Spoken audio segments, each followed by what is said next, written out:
Hey guys, it's Rift here, and you guys may remember that a few weeks ago I made a video explaining why I think Tom Holland's Spider-Man is the worst modern adaptation of the character, and I still stand by that. However, today we're going to be going over a video that is the exact opposite, claiming that Tom Holland's Spider-Man is the best adaptation of the character. I'm sure this is going to be great. Some of you guys need to relax on this, beating Tom Holland's Spider-Man into the dirt shit. Welcome to the internet, I guess. I get it, no origin story, hasn't got, a nice, thorough plot. Back in 2016 and 17, I think the origin story point might have been valid, but Insomniac Spider-Man demonstrated that you really don't need an origin story to make a character compelling. I mean, he started out 8 years into his career, and he's the most popular modern adaptation of the character. Also, admitting that there's no good plot for him, he's the best Spider-Man, and you yourself are admitting he doesn't have a good plot. Holy shit, oh, we're off to a good start. But this guy's really good at playing Spider-Man, and he has all the mannerisms of a very young Spider-Man. I hate to break it to you, but nailing the very basic personality traits of a character doesn't make you a good adaptation. It just doesn't. And do you want to know who else nailed the personality traits, but also acted like Spider-Man, had good, compelling characters and plots? Fucking Insomniac Spider-Man. I understand that when Iron Man and Spider-Man met in the comics, Spider-Man was 30, and he was a little reluctant, and he was kind of a dick, and he actually stood his ground. I understand that in the original trilogy, he graduates and goes to college, and he's in maturer relationships, and is working 2 jobs at a time, and, carrying himself, and he loses Uncle Ben. So by your own admission, Tom Holland's Spider-Man is not only not comic accurate, however he is less accurate to the comics than Tobey Maguire's adaptation was. Tom Holland is the best Spider-Man again? And I understand in the Amazing Spider-Man series that, all that stuff's pretty much the same, but he actually has a good love interest. Once again acknowledging that Tom Holland's Spider-Man doesn't do X thing better than X adaptation of a character. How is he the best again? But what they've done with Tom Holland in the MCU with Spider-Man is absolutely perfect. It's totally fine. There's no glaring issues with it. Well, that's funny because I made a half-hour-long video expressing all of the issues I have with the character. So I guess all of those no longer matter. And I want to point out, because I know I'm going to get some fucker in the comment section, I don't hate Tom Holland's Spider-Man, and I will never disrespect or disregard you guys for enjoying his character. He's certainly likable to watch, but my issue is when people claim he's the best Spider-Man, yet this is the defense that they have for him. Claiming he's perfect? Are you for real? Are you for real? Literally nothing in life is perfect, aside from oxygen and maybe bitches. They didn't give us an origin because they don't need to rehash that story again, and I'm sure they're going to fill it in with No Way Home in freshman year now. Whoa. So this video came out before No Way Home did. You seriously think he was the best Spider-Man before No Way Home? If it was after No Way Home, I'd maybe be inclined to agree. I mean, No Way Home still fucking sucks in terms of his writing, but at the very least it gave him something good to work with. Eventually. 6 films too late, if you ask me. I mean, do you want to know who else has 6 films to their name? Fucking Anakin Skywalker, aka Darth Vader. It always amuses me when people try to defend this fucker, saying, oh, eventually he got character growth. Mate, 6 films is more than most fictional characters have at all. 6 films is what it took for him to have some decent character growth. Really? But my biggest problem is Tom Holland's Spider-Man is a once-in-a-lifetime thing. I don't know how that's a good thing. I mean, some people could have cancer one time in their lives. It doesn't necessarily mean it's a good thing, though. We will see the origin story again in a reboot or some way down the line in 10 to 20 years. They're going to want to redo the Spider-Man story with a different actor. But we are never going to get another Spider-Man in the MCU. See, how the fuck is that an argument? Oh, there will never be another Spider-Man in the MCU? There'll never be another Spider-Man in the Raimi-verse, or the Mark Webb films. There'll never be another Hulk in that shitty 2003 movie that people actually like now. This really isn't an argument. Now that's ironic, because we're about to get a bunch of them maybe. But you hear what I'm saying? No, not at all. You admit to him having a shit plot and him not having an origin story, but you're basically glossing over that and saying it's fine because I say so. This will never happen again. We will never see these stories be told. Thank fuck for that, because Homecoming and Far From Home are some of the worst Spider-Man films we've ever seen. Seriously, their plots make no fucking sense. Civil War was a perfect introduction for him. Iron Man pulls him in, and I love this scene in the bedroom so much. I think he was absolutely perfect in that movie. Peter gets dragged into the bedroom by Iron Man. He was perfect in that movie. I think we watched a different film. He's funny, he's quippy, and it's good. Homecoming, pretty good. I like that movie. I think Homecoming's great. I think Far From Home is also pretty good. I hold Far From Home and Homecoming on the same exact level. I'm not the biggest fan of Homecoming. I think it's an entertaining movie. I just don't think the writing's all that good. But please, please, please never disrespect it again. Homecoming slaps Far From Home, and it's not even close. And I think he was fantastic in the Avengers movies. I just don't see where these takes are coming from. If you take your head out of Kevin Feige's ass once in a while and actually hyper-analyze these films, you may work out why people have complaints with his character. Because Tobey's my favorite Spider-Man. This isn't me telling you guys Tom Holland's my favorite. Tobey is my favorite. But I just don't understand what he's done wrong. If anything, it's Marvel's fault and they write bad stories. Okay, so now you're just moving the goalposts, because Marvel created films like Iron Man, Captain America the Winter Soldier, The First Avengers, Infinity War, Guardians of the Galaxy, Thor Ragnarok, the list goes on. They also made the fucking Tobey Maguire films and also the Mark Webb Spider-Man films.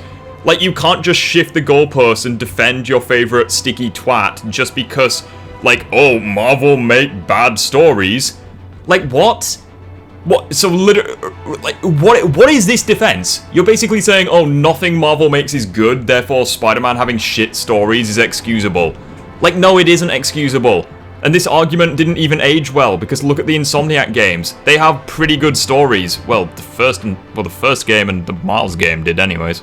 But they're not writing stories with a personal connection and trying to relate us to Peter Parker. The relatable aspects come in his friendship with Ned and his relationship with MJ and, you know, his friends and stuff, and, you know, his relationship with Aunt May. It's not like the villains aren't as connected. They don't need to be. They're in this super Marvel universe where, you know... I'm sorry, how is that a valid defense? Oh, Vulture and Mysterio not being connected to Spider-Man is excusable because it takes place in a giant Marvel universe? Well, that's fucking funny, because none of the other characters had that problem. It's only Spider-Man. They just keep linking him to Iron Man for the first two films. Like, please stop fanboying for him. Like, this is honestly difficult to listen to. Like, at best, you're turning into a fanboy, and at worst, this is just corporate shilling. They have a thing with him and then it gets over with. It doesn't need to be this crazy, deep, influential story. Those are my favorite Spider-Man stories. But I just think we should be more grateful for Tom Holland. That's all I'm saying, because once his trilogy's over and he's out of the MCU, or if he keeps going, that'd be awesome. But you know what I mean? Holy shit, there's so much wrong here. Okay, so first of all, you're saying Tom Holland doesn't need deep, interesting, you know, connectivity with his villains, but then in the same fucking sentence you say, oh, those are the best Spider-Man stories and those are your favorite. Like, mate, how is Tom Holland the best Spider-Man if he doesn't have those things by your admission? Also, fucking lol, the idea that, oh, we should be grateful for Tom Holland. Like, mate, just accept that you wank yourself to sleep over Tom Holland and we can move on. Like, the audience doesn't need to be grateful for fucking anything. Oh wow, the multi-billion-dollar corporation made a good product? Fucking well done. Like, how low are people's standards nowadays? Oh, we need to be grateful that a good product was released? No! You need to expect good products, because if you don't expect good things, then why the fuck would these corporations have any motivation to be better? Like, how fucking low are your standards? Jesus Christ. Like, this is a one-time thing. We're never gonna see a Spider-Man that is this young and just fits in a bigger universe. And I think the way they handled it is absolutely perfect. And if you're the type of person that prefers... Again, how is this a valid defense? Like, by that logic, we're never gonna get another character like Insomniac Spider-Man again. But, like, how is that a valid defense? It's like, if anything, that's a fucking good thing that we're not gonna get another character like Tom Holland's Spider-Man, because he exists to basically prop up Iron Man for his first two films. And keep in mind, in case anyone is like, oh, No Way Home exists, this video came out before No Way Home did. Literally all Tom Holland's Spider-Man does is prop up Iron Man. I mean, in Civil War, for example, he's on Team Iron Man and he does fuck all. In Homecoming, he wants to be the next Iron Man. In Infinity War, he does fuck all and is just knighted an Avenger anyways, even though that undermines the arc he had in Homecoming. in Endgame, he does fuck all once again, although to be fair, not that many characters do that much in Endgame, but the point still stands. And then in Far From Home, they just repeat the arc from Homecoming, but it's worse. Like, this fucker has already decided that he only needs to be himself. He doesn't need to be the next Iron Man. Yet because Iron Man's dead, he suddenly makes a load of fucking stupid decisions just for the plot to progress. Like, how the hell is this guy the best Spider-Man again? Like comic book stories and the Sam Raimi trilogy and even some of the Andrew Garfield trilogy, or 2 movies, that's totally fine. I just feel like Tom Holland needs some defending. Like, my man just gets battered out here. I don't know what's worse, honestly. The fact that you feel the need to defend this guy, or your defenses are so shit. Like, really? You're the best that the Tom Holland fanboys could offer? You're basically saying, oh, it doesn't matter that he has shit stories because Marvel are not good at writing stories anyways? Acknowledging that he doesn't have, like, good stories and he doesn't have an origin story, yet, you know, apparently it doesn't even fucking matter, he's still the best? Like, really? Like, the only good things about his character, the legitimately good things that you've brought up, is that he nails the basic personality traits of Spider-Man and Peter Parker. And if that's literally the only thing to your standard, then holy shit, I guess you loved the 2017 show then. By these hardcore people that love Spider-Man, and I mean, he acts like Spider-Man. No, Tom Holland's Spider-Man does not act like Spider-Man at all. Like, he nails the very basic personality traits, but like acting shy and socially awkward in person, and then like confident and quippy in your own element. By your logic, literally any introvert on the planet is also just as accurate to the character of Spider-Man as Tom Holland's Spider-Man is. Like, he doesn't act like the character at all. In fact, in all 3 of his fucking films, I mean, including No Way Home is a bit of a, you know, fuck. His video came out before No Way Home, but I'm gonna include it anyway, because fuck it. Like, in literally all of his films, he quits being Spider-Man for one reason or another. He wants to, like, just get rid of his responsibilities as Spider-Man. Like, that is literally the antithesis to the character. He has the best quips out of all 3. I mean, I love Tobey's, but he's only got a couple of them. And Andrew Garfield's are just, dude. Based on the content within your own video, I honestly wouldn't be surprised if you loaded up a clip montage of Tom Holland's Spider-Man quipping and used it as a substitute for Viagra. And also, I want to point out that quips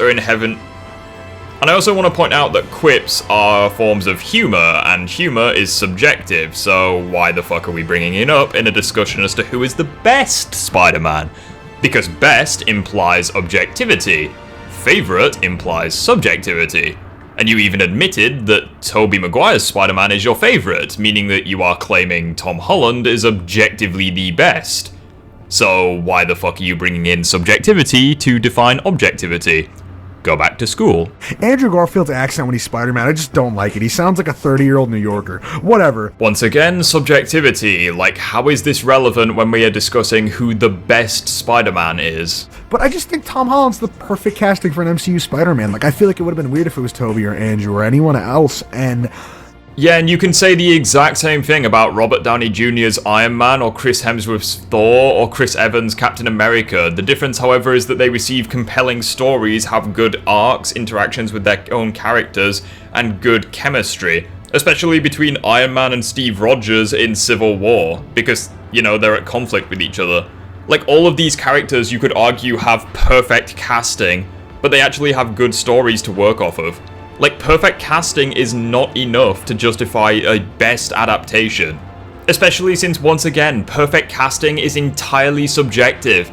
Some people might look at Tobey Maguire and say, yeah, he's the definitive Spider-Man. Other people could look at Josh Keaton or Yuri Lowenthal and say they're the best voice actors for Spider-Man.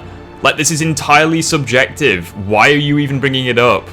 I just think it works, and I think the stories in Homecoming and Far From Home aren't even that bad. Vulture has good motives, and yeah, Tony Stark started it. It starts with the Stark tech, but the reason that he gets annoyed is because Spider-Man keeps butting in, and then he makes himself an enemy, and then he's, you know, with his daughter for prom. So there's good motives here, and they're fighting for a reason.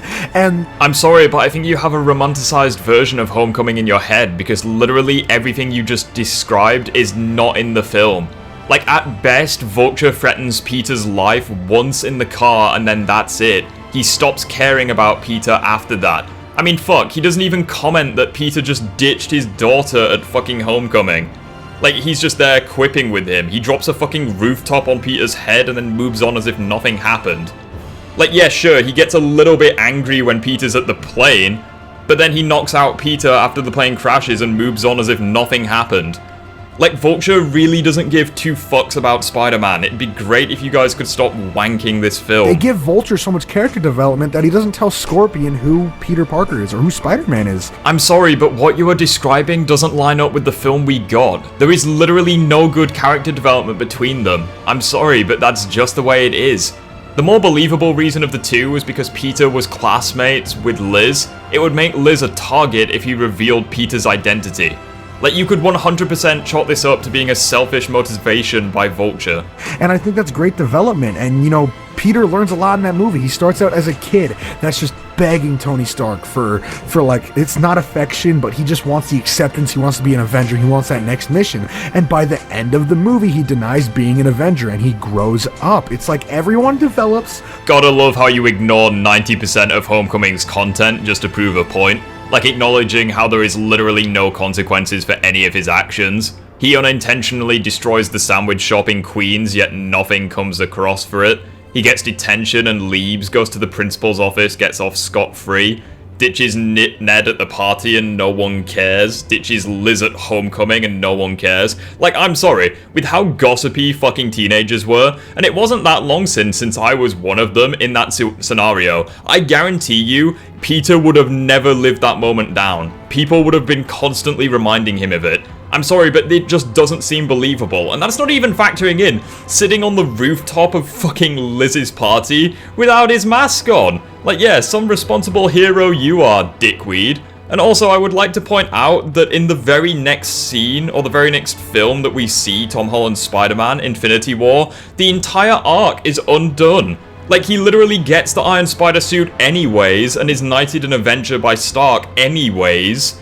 Meaning that the entire arc of Homecoming is fucking pointless. Especially since this arc of, oh, am I the next Iron Man or the first Spider-Man, is fucking repeated in Far From Home.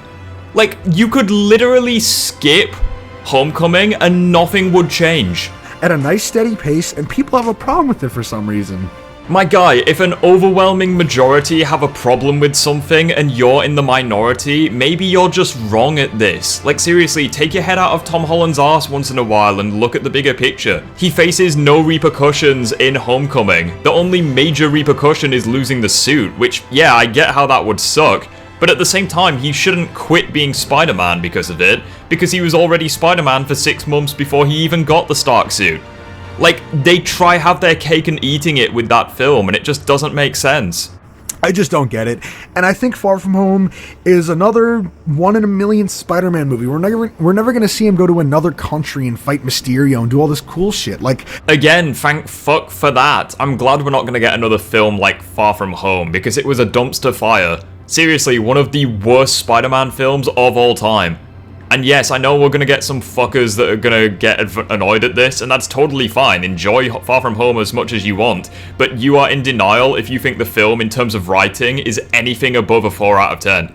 That movie is so visually pleasing, and I love how Nick Fury and Maria Hill are like, you know, the buddy cops. I think it was great. I know people like to shit on it. I think it's really stupid that they're Skrulls. I did not like that. I can't even defend it. See, I fucking love this. You still claim that Tom Holland's Spider-Man is objectively the best, yet there are issues with his stories that even you can't defend. Like, seriously, just get off this hill. He's not the best Spider-Man, and he never will be. Like, just, it's okay. Like, you can like him as much as you want, and the hilarious thing about this is that he's not even your favorite by your own admission, but based on the way you've been going off of in this video, you could have completely fooled me. I feel as though this guy is secretly your favorite, you're just trying to avoid criticism or backlash. That was stupid. That makes the story so much less enjoyable, because Nick Fury and they weren't even there. It's kind of stupid. But, you know... Bro, this is comedy gold at this point. So you admit that them being Skrulls makes the plot less enjoyable and less, you know, it makes no sense? You yourself admit that, yet he's still the best Spider-Man for you. This is fucking wild. Oh, Tom Holland Spider-Man does have his cons. He's not my favorite. I still think he might be the worst one. Well, yeah, him and Andrew are kind of tied, but I just feel like Tom Holland... Oh my fucking god. What the fuck is happening right now? You say Tom Holland Spider-Man has his cons? Well, you could have fooled me because earlier in the video you claimed he was perfect. But now you're admitting he has cons? Like, motherfucker, this is why you guys need to script your videos or not do them all in one take. Because you just contradict yourselves and it's fucking annoying. Also, the idea that he might be the worst Spider-Man? Mate, did you read your title? You think he's objectively the best. You acknowledge that he's not your favourite because supposedly Tobey's your favourite, even though you've not complimented him at all, and if anything, the only thing you mentioned with him is how Tom Holland has better quips. Like, how can you say he's the best, but then acknowledge that he might be the worst? Like, this video was clickbait. I'm sorry, you can't convince me of anything else. Presents himself great, and in all the movies, and he's totally fine. I haven't not enjoyed a Spider-Man movie. Once again, personal enjoyment is a matter of subjectivity and not objectivity. There are people in the world that unironically enjoy eating their own shit or drilling into their own heads. But I think that most of us can agree that that isn't an objectively healthy way to spend your afternoon. With Tom Holland in it, and I'm so excited for No Way Home, but I just wanted to make some of these points because people shit on him when you should really just sit back and enjoy the movie, but also this is my opinion and you don't have to listen to me. Again, saying that something's your opinion doesn't shield it from criticism, especially if your opinion is fucking stupid. Like, no offense, dude, but like, if you just said Tom Holland's your favorite Spider-Man, I'd be completely okay with it. I'd still tear your points apart because they make no fucking sense, but I'd be more lenient, but because at the end of the day, you like what you like. I like some fucking shit things, but the difference is I'm never gonna say, for example, that, you know, something I like is objectively the best. Because that's what you're doing in this video. You said that Tobey Maguire is your favorite Spider-Man. That is subjectivity. You claim that Tom Holland's Spider-Man is the best, and that is objectivity. Although, who the fuck am I kidding? Like, fucking 2 minutes ago you said that he was the worst Spider-Man, or in contention for being the worst, so I don't even know what to believe anymore. I just want this fucking video over with. At all, but I'm just saying, you want those deep, introspective, personal connections? We have 2 series, a bunch of comic books, a bunch of TV shows, a video game, actually 2 video games that cover Spider-Man stories in a very deep, introspective way. And just because we get these fun, lighthearted stories in the MCU doesn't make it bad. It gives us variety, and we should be more grateful. I'll ask you again, how is Tom Holland's Spider-Man the best Spider-Man if, like, by your own admission, the comics, the TV shows, and other media do his stories way better? Like, how the hell does that make him the best? Like, you're trying to defend him, but you can't help but criticize him, and it's fucking funny. Also, I do want to point out once again that we should be grateful for, you know, Marvel making a good product. Like, you're starting to sound like Harmon Smith at this point. Oh, we need to be grateful that Nintendo put out a good product. Like, no, we don't need to be grateful. We need to fucking expect good products. Because if we don't expect good products, why the fuck would they have any intention of making us good products? Like, they're just gonna put out any old bullshit and seals like you will just clap for them. Like, it's fucking cringe and you should stop doing it. Because imagine Spider-Man Homecoming, we see Uncle Ben die, and then he gets bit by a spider, and then the Vulture has some other reason that he hates Peter Parker. It almost wouldn't make sense, because why would he hate a kid that's in a world of superheroes? Like, he could hate other ones. Oh, Jesus. Like, again, you could apply this logic to literally any character in the MCU. Like, that is the problem with having a character in a massive world full of heroes. Like, that is a shit defense. Like, Vulture would have an issue with Spider-Man if Spider-Man was the only superhero being a pain in the ass towards Vulture. Like, that's... oh, fucking Christ. So he kind of has to leech off of the other heroes. It almost makes too much sense. So now you're defending the idea that Tom Holland's Spider-Man have to leech off other superheroes. So, by your own admission, you are acknowledging that the MCU has backed themselves into a corner so much when it comes to implementing Spider-Man into the MCU that all they can do with him is just make him a tag-along to Iron Man and eventually Doctor Strange in No Way Home. And he's the best Spider-Man, according to you. And it's kind of weird that people want to beef like that. And finally, we're going to get some real Spider-Man villains in No Way Home. So I think we're good. That's just my... Wait, so you just admitted that Vulture and Mysterio in the MCU aren't real Spider-Man villains? Like, you yourself just admitted that, but you were defending them like 2 minutes ago. Like, what the fuck are you doing? Point of view on this, people shit on Tom Holland. I mean, I love to shit on Tom Holland. It's fun, but like, come on. All right, so if you guys enjoyed today's video, leave a like, drop a comment. Let me know what you guys think. This was just my... Holy shit, it's finally over. Like, holy Jesus Christ, that video was just a lot of nothing. Like, contradicting himself constantly, sucking up to Tom Holland whilst also saying that Marvel is shit and can't write good stories. Like, saying that Vulture and Mysterio are good villains, but then admitting that No Way Home we're gonna get some real Spider-Man villains. Like, this is the problem with Tom Holland's Spider-Man. Like, I don't have any issues with him specifically. Like, I can turn my brain off, watch his films, and have a legitimately good time, because they're entertaining films. Like, devoid of context, they are literally just entertaining. But the problem is when people come to defend him, or acknowledge that he's the best, and they make defenses like that. Like, seriously, that's the best you can come up with? You're the best that the Tom Holland community has to offer. Holy shit, that was fun. That's all from me for today. This is The Gaming Rift. Feel free to subscribe to the channel, join the Discord server, and hop into the live streams every once in a while where we play superhero games and talk about superhero stuff. Anyways, have a good day, guys, and I'll see you all in the next one. Bye.